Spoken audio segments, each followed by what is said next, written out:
शास्त्र उस अवधारणा का अध्ययन है जो बताता है कि समाज जो बताता है कि समाज अर्थशास्त्र उस अवधारणा का अध्ययन है। किसका अध्ययन है? उस अवधारणा का अध्ययन है जो बताता है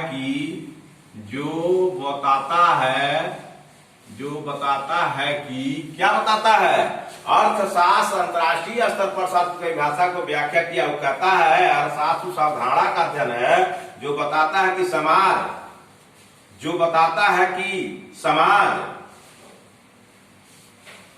किस तरह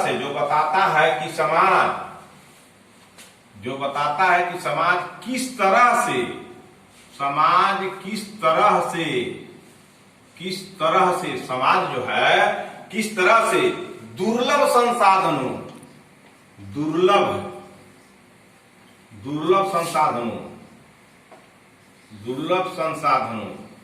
दुर्लभ माने होता जो बहुत कठिनाई से मिले, दुर्लभ संसाधनों की सहायता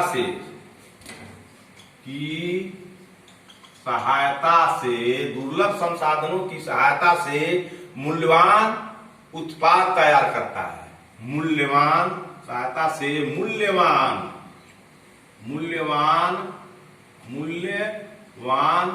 उत्पाद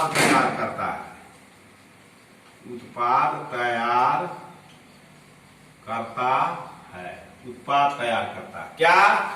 भारतीय अर्थव्यवस्था की शाब्दिक अर्थ, भारतीय अर्थव्यवस्था की उत्पत्ति, चाहे अर्थव्यवस्था की उत्पत्ति, भारतीय अर्थशास्त्र का परंपरागत परिभाषा, भारतीय अर्थव्यवस्था का आधुनिक परिभाषा और भारतीय अर्थव्यवस्था का अंतर्राष्ट्रीय स्तर पर अर्थशास्त्र की परिभाषा। तो अर्थशास्त्र उस अवधारणा का अध्ययन है जो बताता है कि समाज किस तरह से दुर्लभ, जो बहुत कठिनाई से संसाधन मिल सके, यह बताता है कि दुर्लभ संसाधनों की सहायता से मूल्यवान उत्पाद तैयार करता है, वही अर्थशास्त्र है। अर्थशास्त्र क्या है? अर्थशास्त्र यह बताता है कि समाज किस तरह से दुर्लभ संसाधनों की सहायता से मूल्यवान उत्पाद तैयार करता है। इसी को जो बताता है वही अर्थशास्त्र है। कौन शास्त्र है? अर्थशास्त्र है। अब आइए, जो है ये हो गया अर्थशास्त्र अंतर्राष्ट्रीय स्तर पर उस अवधारणा को बताता है कि समाज किस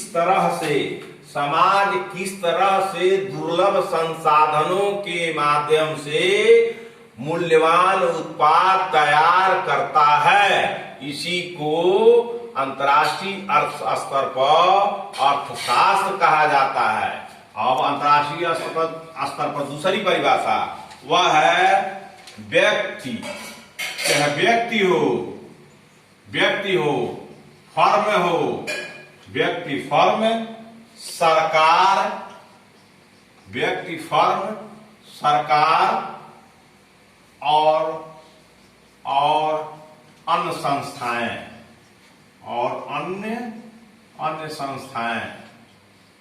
संस्थाएं, ठीक है? अन्य संस्थाएं समाज में अपने विकल्पों का चयन कैसे करती है? अन्य संस्थाएं, चाहे व्यक्ति हो, चाहे फर्म हो, चाहे सरकार हो, चाहे अन्य संस्थाएं हो, समाज में अपने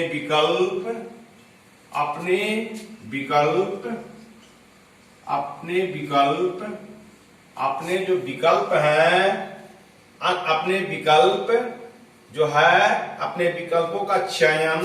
अपने विकल्पों का चयन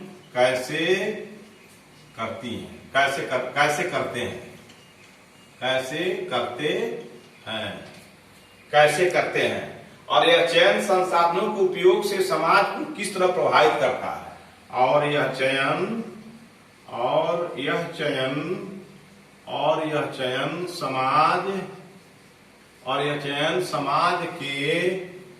समाज के किस तरह, और यह चयन समाज को किस तरह प्रभावित करता है, किस तरह प्रभावित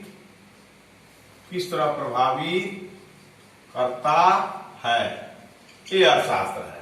एक तो अर्थशास्त्र यह है अंतरराष्ट्रीय स्तर पर कि जो है व्यक्ति उस अवधारणा का अध्ययन है कि जो यह अध्ययन करता है कि दुर्लभ संसाधनों से कैसे जो है किसी उत्पादन तैयार किया जाता है और उस उत्पादन को किस तरह से मूल्यवान बनाया जाता है, इसका जो अध्ययन करता है अंतर्राष्ट्रीय स्तर पर अर्थशास्त्र हुआ। दूसरा है कि अर्थशास्त्र क्या अंतर्राष्ट्रीय स्तर पर व्यक्ति हो, चाहे फर्म हो, चाहे सरकार हो या अन्य संस्था हो, समाज में अपने विकल्प चयन कैसे करते हैं, अपने विकल्प के चयन कैसे करते हैं और यह चयन समाज को किस तरह प्रभावित करता है।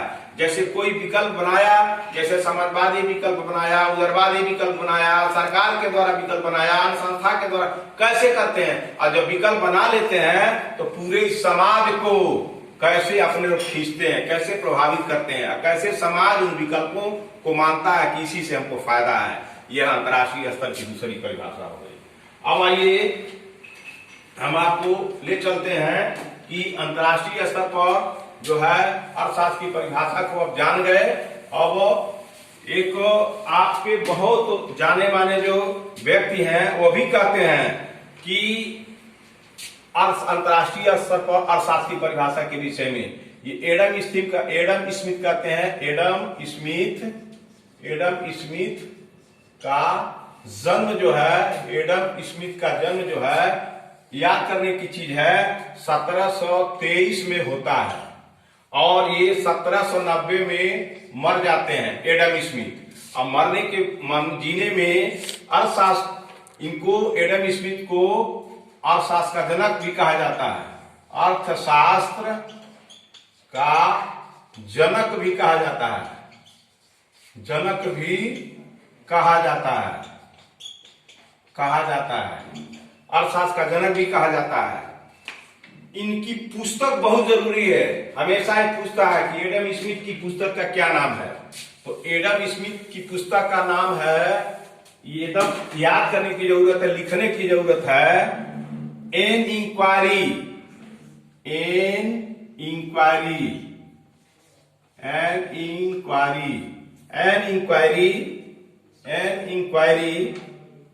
into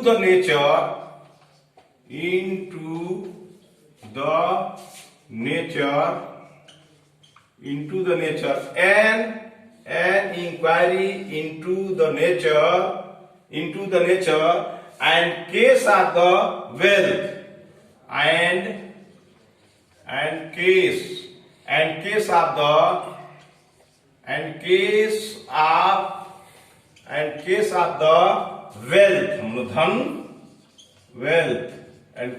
of the wealth of nation ये इनकी किताब का नाम है, an inquiry into the nature and cause of the wealth of nation. ये an inquiry into the nature and cause of the wealth of nation. किसी भी राष्ट्र के धन के कौन कौन से कारण हो सकते हैं, उनकी कैसे परीक्षा की जा सकती है, उनके नेचर का। तो यही इनके किताब का नाम है, ये याद करिएगा। कोई पूछ सकता है an inquiry into the nature and causes of the wealth of nation, तो इनकी किताब का नाम है, इसको याद करिए। याद हमेशा करने की बात है, से ही शास्त्रीय अर्थशास्त्र प्रारंभ माना गया हो गया, तो इनकी किताब का नाम है। अब वर्ष 1776 से ही शास्त्रीय अर्थशास्त्र क्लासिकल इकोनॉमी का प्रारंभ माना जाता है। से 1776 से 1776 से ही शास्त्रीय 1776 से शास्त्रीय अर्थशास्त्र classical economy classical economy, economy, classical economy का प्रारंभ माना जाता है, प्रारंभ माना जाता है। तो अब आइए भारतीय अर्थव्यवस्था में हम परंपरागत शाब्दिक अर्थ, परंपरागत परिभाषा, आधुनिक परिभाषा, अंतरराष्ट्रीय स्तर पर परिभाषा हम जान गए। अब हम अर्थशास्त्र के रूप जानेंगे कल से। अर्थशास्त्र के रूप, अर्थशास्त्र के रूप। अब हम कल भारतीय अर्थव्यवस्था में, कल के वीडियो में अर्थशास्त्र के रूप पर चर्चा करेंगे। अर्थशास्त्र, अर्थशास्त्र के रूप, अर्थशास्त्र के रूप। तो अर्थशास्त्र के रूप कल हम पढ़ेंगे। अर्थशास्त्र के रूप कल की वीडियो में बताएंगे। धन्यवाद। ठीक है।